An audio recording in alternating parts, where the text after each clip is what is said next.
हम लोग यहाँ पर देखते हैं जो नोआ की मेड होती है वो उसे तैयार कर रही होती है। तभी वहाँ पर एक और मेड आकर उससे कहती है कि आपसे मिलने के लिए कोई गेस्ट आए हैं। जहाँ पर नोआ को पता चलता है कि उस बंदे का नाम डैड मार्ले है, जो कि हॉलजॉय का गवर्नर है। ये जो हॉलजॉय है ये दरअसल नोआ के स्टेट का यानी कि जो जमीन है उसके अंदर ही आती है। और हमें यहाँ पर पता चलता है कि जो रॉयल फैमिली होती है उनके अंदर ये रिवाज होता है कि जितने भी प्रिंस होते हैं उन्हें अलग अलग जगह दी जाती है, जिससे कि वो गवर्नमेंट के अफेयर्स के बारे में सीख सके। और उस एरिया में यानी कि उस जमीन के ऊपर कोई भी दिक्कत आती है तो वहाँ का जो लॉर्ड है तो वो अपने प्रिंस के पास आएगा। और इसी वजह से वहीं का लॉर्ड आया होता है नोआ के पास, जहाँ पर मार्ले अब नीचे बैठकर उसे बाव करता है और कहता है कि आपसे मिलना मेरे लिए काफी बड़ी बात है। तो नोआ कहता है कि इतनी भी फॉर्मेलिटी मत दिखाओ, आओ और आकर आराम से बैठो। तो वो भी यहाँ पर आराम से बैठ जाता है और कहता है कि हम यहाँ पर दूसरी बार मिल रहे हैं। मैं आपसे 1.5 साल पहले भी आकर मिला था जब राजा ने मुझे हॉलजॉय का गवर्नर बनाया था। तो नोआ उससे पूछता है कि आखिर हॉलजॉय में कैसा चल रहा है। मैंने सुना कि इंपीरियर ने तुम्हें ऑर्डर दिया है कि तुम्हारा जो हॉलजॉय है उसके अंदर बाढ़ आ गई है, तो तुम्हें ऑर्डर मिले हैं उसे कंट्रोल करने के लिए। जहाँ पर उससे बात कर नोआ को समझ आता है कि वहाँ पर हॉलजॉय में कुछ भी अच्छा नहीं चल रहा है, क्योंकि जो हॉलजॉय है वो काफी अच्छी प्रोडक्शन रीजन है और वहाँ की जमीन काफी उपजाऊ है और वहाँ पर एक काफी बड़ी रिवर भी बहती है। लेकिन उसी रिवर में पानी काफी ज्यादा बढ़ गया जिस वजह से वहाँ पर बाढ़ आ गई। तो इसी वजह से राजा ने माले को अपॉइंट किया जिससे कि वो बाढ़ को कंट्रोल कर सके, लेकिन वो इस काम को भी नहीं कर पा रहा है। तो नोआ पूछता है कि आखिर तुम्हें क्या दिक्कत आ रही है। तो माले उससे कहता है कि हमारे पास कोई भी फंडिंग नहीं है एक्शन लेने के लिए, हमारे पास कोई भी पैसा ही नहीं है। तो नोआ कहता है कि आखिर ऐसा कैसे हो सकता है, तुम्हें तो इंपीरियल ऑर्डर मिले हैं। तो वो बताते हैं कि हाँ मुझे मिले तो हैं, लेकिन जो होम मिनिस्टर है वो बस हमेशा बहाने देता रहता है, वो हमें पैसे दे ही नहीं रहा। जो सुनकर नोआ कहता है कि अच्छा ऐसी बात है, चलो फिर तुम मेरे पीछे आओ। फिर हमें अगले सीन में यहाँ पर उस होम मिनिस्टर को दिखाया जाता है जो कि यहाँ पर काफी मजे से खाना खा रहा होता है, लेकिन नोआ वहाँ पर आ जाता है जिसे देखकर वो पूछता है कि आखिर क्या हुआ, अचानक से कैसे आना हुआ। तो अब नोआ कह रहा होता है कि माले ने मुझे सारा सब कुछ बताया कि तुम इनके फंड्स को रिलीज करने में काफी देरी कर रहे हो। तो मिनिस्टर कहता है कि नहीं ऐसा कुछ भी नहीं है। तो नोआ कहता है तो फिर तुम इन्हें पैसा क्यों नहीं दे रहे। तो मिनिस्टर बताता है कि इसके पीछे एक काफी बच्चा रीजन है। तो नोआ कहता है कि तुम ये मत कहना कि मैं बच्चा हूँ तो इस चीज को मैं समझूंगा नहीं, तो चुपचाप से बताना शुरू करो। जो सुनकर यहाँ पर मिनिस्टर भी थोड़ा सा हैरान हो जाता है और कहता है कि ऑफ कोर्स मैं ऐसा कुछ भी नहीं कहूंगा। तो नोआ कहता है कि ठीक है, तो अब तुम बताओ कि आखिर तुम इनके पैसे क्यों नहीं दे रहे हो। तो मिनिस्टर बताता है कि आपको पता ही होगा कि हॉलजॉय के अंदर काफी फ्लड आ रखा है जो कि पिछले साल भी आया था, लेकिन हमारे राजा इतने दयालु हैं कि उन्होंने इन लोगों के 1 साल के टैक्स को माफ कर दिया। इसका मतलब ये है कि इन लोगों के पास अभी भी टैक्स का बचा हुआ पैसा है। तो ये मेरा ओपिनियन है कि उन लोगों को सबसे पहले उन पैसों को यूज करना चाहिए। जो सुनकर नोआ कहता है तुम अभी भी मुझे बच्चा समझ रहे हो है ना, इन लोगों के शहर में बाढ़ आ गई थी तो राजा ने इनसे टैक्स नहीं लिया। इन लोगों से टैक्स इसीलिए नहीं लिया गया क्योंकि इनके पास पैसे ही नहीं थे, तो फिर ये आखिर टैक्स ही कैसे भरते। और तुम बात तो ऐसे कर रहे हो कि इनके पास पैसे हैं लेकिन ये यूज नहीं करना चाहते, मुझे तो तुम में ही गड़बड़ लग रही है। जो सुनकर मिनिस्टर काफी डर जाता है और कहता है कि नहीं ऐसा बिल्कुल कुछ भी नहीं है, सच्चाई ये है कि मैं अभी इन्हें पैसा नहीं दे सकता हूँ। तो नोआ पूछता है कि आखिर ऐसा क्यों। तब मिनिस्टर फिर से एक बहाना देता है और कहता है कि तुम्हें तो पता ही होगा कि एम्परर के लिए एक समर रिट्रीट बनाने की प्लानिंग चल रही है, यानी कि एक ऐसी जगह जहाँ पर गर्मी में भी ठंड लगेगी और राजा की भी अभी उम्र हो चुकी है।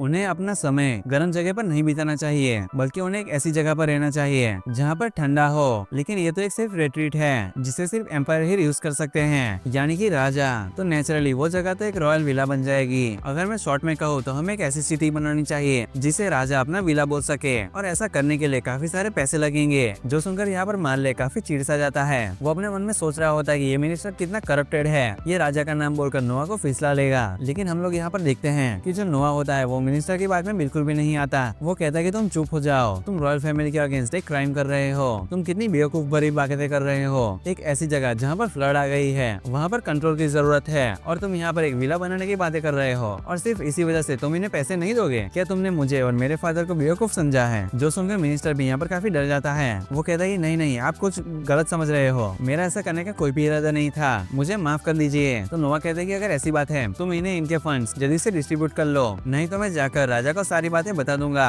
जो सुनकर मिनिस्टर काफी डर जाता है और कहता है कि मैं अभी सारे फंड्स को डिस्ट्रीब्यूट कर रहा हूँ। जो देखकर यहाँ पर मार्ले काफी ज्यादा हैरान हो जाता है कि आखिर इतनी कम उम्र होने के बावजूद भी नोआ मिनिस्टर की बातों में नहीं आया, बल्कि उसने उसे काफी इजीली कंट्रोल भी कर लिया। और वो नोआ से कह रहा होता है कि आप काफी कमाल के हो, आपने काफी अच्छे से नेगोशिएट किया। जो सुनकर नोआ भी सोचता है कि अच्छा इसे लगा कि मैं भी बाकी लोगों की तरह होऊंगा। और अगले सीन में यहाँ से मार्ले चला जाता है हॉलजॉय को संभालने के लिए। तभी नोआ के पास एक गार्ड आता है और उसे बताता है कि राजा आपको बुला रहे हैं। और नोआ भी जाकर अपने फादर से मिलता है। वहाँ पर उसके फादर उसे कह रहे होते हैं कि तुमने काफी अच्छा काम किया, मैं हॉलजॉय की बात कर रहा हूँ। मैंने सुना कि किस तरीके से तुमने मिनिस्टर को सबक सिखाया। और नोआ भी यहाँ पर हैरान होकर कहता है कि आपको इतनी जल्दी पता भी चल गया। तो नोआ कहता है कि मेरी इतनी तारीफ मत करिए, मैंने बस वही किया जो मुझे सही लगा, और मेरी जगह और कोई होता तो वो भी वही करता। तो राजा कहते कि नहीं, वो और कोई नहीं कर सकता, तुम सिर्फ 6 साल के हो, लेकिन फिर भी तुम काफी कमाल के हो। और अपनी तारीफ सुनकर यहाँ पर नोआ भी काफी शर्माने लगता है। तभी उसके फादर उसकी लिवाइथन को भी नोटिस करते हैं और कहते हैं कि तुमने तो काफी जल्दी इस मैजिक स्वॉर्ड को मास्टर कर लिया। इस तलवार की हिस्ट्री काफी डार्क रही है, लेकिन उसके बावजूद भी तुम इसे मास्टर कर पाए, ये काफी कमाल की बात है।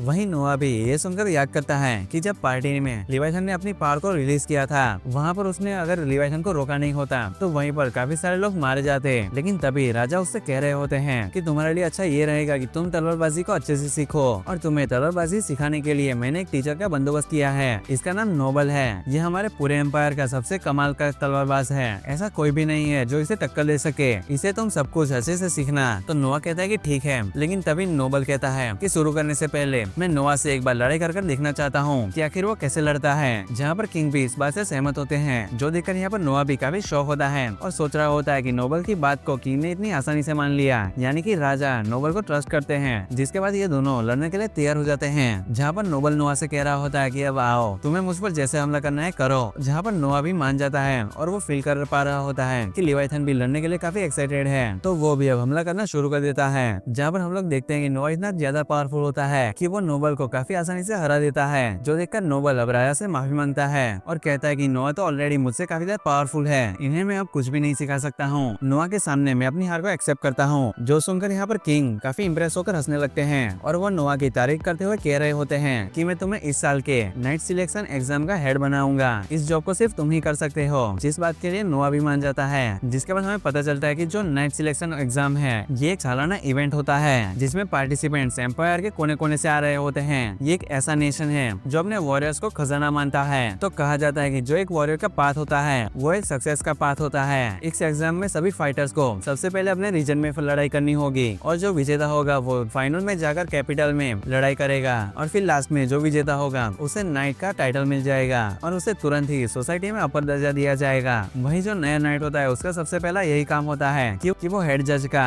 सबऑर्डिनेट बने। यहाँ पर नोआ काफी एक्साइटेड हो जाता है और कहता है कि अगर नाइट मुझे सर्व करेगा तो मैं और ज्यादा ताकतवर हो जाऊंगा, क्योंकि तुम्हें पता ही होगा कि नोआ को जितने भी सर्वेंट्स मिलते हैं वो उतना ही ताकतवर हो जाता है। यहाँ पर राजा नोबल से पूछ रहे होते हैं कि आखिर नोआ को इस इवेंट को कैसे जज करना चाहिए। तो वो कहता है कि अगर राउंड रोबिन से या फिर एलिमिनेशन से, ये सबसे पहली चीज है जो हेड जज को डिसाइड करनी चाहिए। तभी नोआ कहता है कि मेरी एक रिक्वेस्ट है कि मैं चाहता हूँ कि मुझे रीजनल का जज ना बनाकर सिर्फ कैपिटल में जज करने का मौका दिया जाए, क्योंकि एम्पायर काफी बड़ा है। मैं हर रीजन में जाकर सारी बैटल्स को नहीं देख पाऊंगा। मैं नहीं चाहता हूँ कि सिर्फ इसी वजह से मैं किसी ताकत पर कैंडिडेट को इग्नोर कर दूं। तो राजा भी मान जाते हैं और कहते हैं कि ठीक है। फिर यहाँ पर अगले सीन में नोआ जोई के साथ होता है, जहाँ पर वो पूछ रहा होता है कि क्या तुम्हारे विलेज में क्या कोई नाइट सिलेक्शन एग्जाम में पार्टिसिपेट कर रहा है। तो वो भी कहती है कि हाँ, सिर्फ एक ही पर्सन है जिसे विलेज हर एग्जाम में भेजता है। तो नोआ कहता है कि इस बार मैं सारे एग्जाम्स को देखने वाला हूँ, तो उन्हें कहो कि वो ज्यादा से ज्यादा कैंडिडेट्स को भेजे। तो जोई कहती है कि दरअसल बात ये है, हमारा विलेज सिर्फ एक पर्सन को इसीलिए भेजता है क्योंकि हमारे विलेज के पास इतने पैसे नहीं है कि हम ज्यादा लोगों को भेज सके, और ऊपर से कैपिटल में ज्यादा खर्चा भी आता है। पूरा विलेज डोनेशन इकट्ठा कर एक पर्सन को भेजने की कोशिश करता है। सभी लोगों की होप सिर्फ उसी पर्सन पर होती है, क्योंकि सिर्फ वही होता है जो कि विलेज की किस्मत को बदल सकता है। तो नोआ कहते हैं कि अच्छा ऐसी बात है, तो फिर अपने विलेज से कहो कि जितने लोगों को भी वो भेज सकते हैं वो भेजे, और उसका खर्चा मैं देख लूंगा। मैं नहीं चाहता हूँ कि मेरी आंखों के आगे से कोई टैलेंटेड पर्सन इग्नोर हो जाए। तो जोई कहती है लेकिन इसमें काफी खर्चा आएगा। तो नोआ कहता है कि इसकी चिंता तुम मत करो,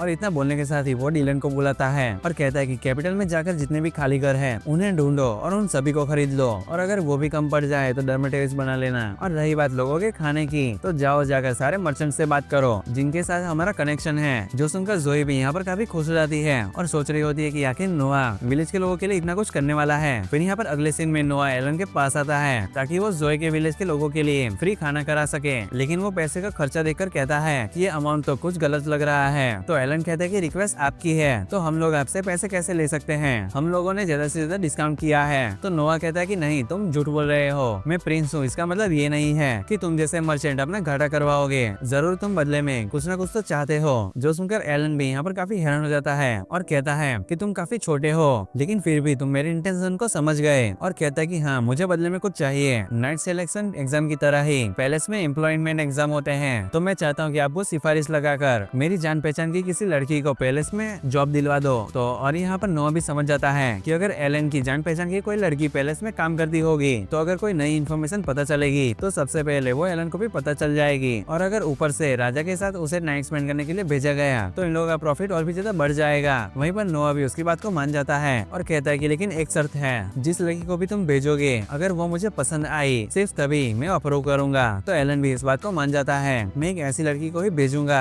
जो कि आपकी स्टैंडर्ड्स की हो, और कहता है कि मुझे आपकी सर्विस करने का मौका दो। तो नोआ भी कहता है कि ठीक है, और अगर मुझे पता चला कि तुमने मुझे धोखा दिया है तो याद रखना काफी बुरा होगा। तो वो भी कहता है कि नहीं, ऐसा कुछ भी नहीं होगा। जिसके बाद नोआ यहाँ से जा रहा होता है और कहता है कि एलन को मेरा सबऑर्डिनेट्स बनाने के बाद मेरे स्टैट्स काफी बढ़ गए, अगर ऐसा ही चलता रहा तो मैं ताकतवर होता रहूंगा। लेकिन तभी वो देखता है कि उसके वाटर पर जो डबल एस लगा होता है वो अब सिर्फ एक एस हो जाता है, जो देखकर उसे लगता है कि अगर अलमारिया में कुछ हो तो नहीं गया। जहाँ पर इस चीज से बात करने के लिए वो राजा के पास आता है, वहाँ पर जाकर वो पूछ रहा होता है कि अलमारिया में कुछ हुआ है क्या। जहाँ पर राजा भी हैरान होकर कह रहे होते हैं कि आखिर तुम्हें कैसे पता। जो सुनकर नोआ भी कहता है इसका मतलब कुछ ना कुछ तो हुआ है। तो राजा कहते हैं कि नहीं, मैंने कुछ साइंस को नोटिस किया है। लेकिन तभी वहाँ पर एक मैसेंजर आकर राजा को कुछ बताता है और वहाँ से चला जाता है। जहाँ पर उस मैसेंजर का मैसेज को सुनकर राजा नोआ की तारीफ कर रहा होता है और कहता है कि तुमने सही कहा था, अलमारिया में कुछ तो चल रहा है। दरअसल वहाँ पर लोगों ने विद्रोह कर लिया है। तुम्हें क्या लगता है कि विद्रोह कितना बड़ा है। वहाँ पर नोआ सोचता है कि उसकी रैंक थोड़ी सी ही घटी है, और फिर वो अपने फादर से कहता है कि जो विद्रोह है वो कुछ ज्यादा नहीं है। जहाँ पर उसके फादर कहते हैं कि हाँ, रिपोर्ट्स के हिसाब से कुछ 5000 लोग हैं जो कि विद्रोह कर रहे हैं। लेकिन नोआ, वो तुम्हारे एरिया के अंदर है, क्या तुम खुद जाकर उन्हें शांत करोगे। तो नोआ कहता है कि मेरे लिए ये इम्पॉसिबल है, क्योंकि इस समय पर मैं काफी यंग हूँ और मुझे बिल्कुल भी कोई कॉम्बैट नहीं आती है, और मुझे नहीं लगता कि सोल्जर्स मेरी कोई भी बात को सुनेंगे। तो मेरे ख्याल से कुछ मेरे बड़े भाइयों को भेजना चाहिए। जो सुनकर राजा कहते हैं कि मैंने तुमसे ये आंसर को एक्सेप्ट नहीं किया था, लेकिन कोई भी बात नहीं, मुझे पता है कि तुम सारी चीजों को सोच समझ कर करते हो, तो तुम जैसा चाहोगे बिल्कुल वैसा ही होगा। तुम अपने साथ किसे ले जाना चाहोगे। तो नोआ कहता है कि मेरे ख्याल से मेरा बड़ा भाई हेनरी सही रहेगा। मेरे भाई के अंदर वो एबिलिटीज हैं जो कि विद्रोह को रुका सकती है। तभी उसके फादर भी कहते हैं कि हाँ, तुमने काफी अच्छी चॉइस की, तो ठीक है, तुम उसे अपने साथ लेकर जा सकते हो। और यहाँ पर हम देखते हैं कि अब हेनरी भी नोआ के साथ अलमारिया में जा रहा होता है, जहाँ पर हेनरी नोआ से कह रहा होता है कि क्या तुम बिल्कुल श्योर हो कि तुम मुझे मौका देना चाहते हो, क्योंकि ये तुम्हारा मौका है वहाँ पर छाने का। अगर तुम खुद उस चीज को रुकाओगे तो वो तुम्हारे लिए काफी बड़ी अचीवमेंट होगी और बाद में वो तुम्हें काफी ज्यादा फायदा दे सकती है। तो नोआ भी कहता है कि हाँ, आप सही कह रहे हो, लेकिन फिर भी मेरे अंदर एक्सपीरियंस कम है और आप मेरे से काफी ज्यादा शांत पर्सन हो,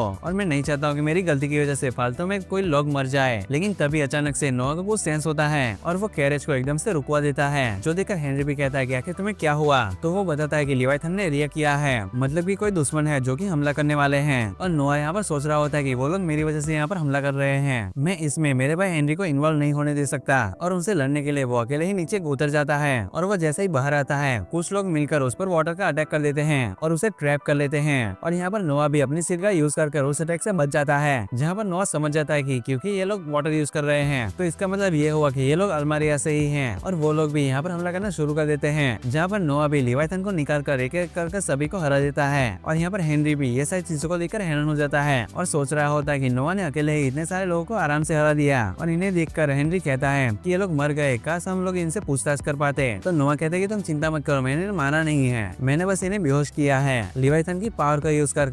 और वापस से हेनरी चेक कर कहता है कि हाँ, तुम सही कह रहे हो, ये तो सही में जिंदा है। तो नोआ कहता है कि इनसे जो भी क्वेश्चन पूछने होंगे वो मैं तुम पर छोड़ रहा हूँ। और फिर हम देखते हैं कि यहाँ पर दूसरे सीन में नोआ यहाँ पर आकर एलन से मिलता है और कहता है कि अलमारिया के सराउंडिंग के जो एरिया के अंदर बिजनेस तुम करते हो है ना। तो वो कहता है कि हाँ। तो नोआ कहता है कि इसके बारे में किसी को भी मत बताना कि अलमारिया के अंदर एक विद्रोह हो गया है, और मैंने सुना है ज्यादातर लोग लड़ने के लिए हॉर्स पर आते हैं। तुम ये लो, मैं तुम्हें 10,000 रियान दे रहा हूँ, अभी के अभी जाकर अलमारिया के अंदर घोड़ों का जितना भी चारा है वो सारा सब कुछ तुम खरीद लो और कहीं जाकर उस खाने को छुपा देना, जिससे कि दुश्मनों के पास अपने घोड़ों के लिए खाना बचेगा ही नहीं, तो उनके घोड़े काफी कमजोर हो जाएंगे, जिस वजह से उन्हें रोकना काफी आसान हो जाएगा, और वो भी बिना किसी किए बिना। जो सुनकर एलन भी यहाँ पर काफी हैरान हो जाता है और कहता है आप तो काफी कमाल के हो, क्या ही कमाल का आइडिया निकाला है, मैं अभी जाता हूँ। और इतना बोलने के साथ वो पैसों को लेकर वहाँ से चला जाता है, और इसी के साथ ये एपिसोड यहीं पर ही खत्म हो जाता है।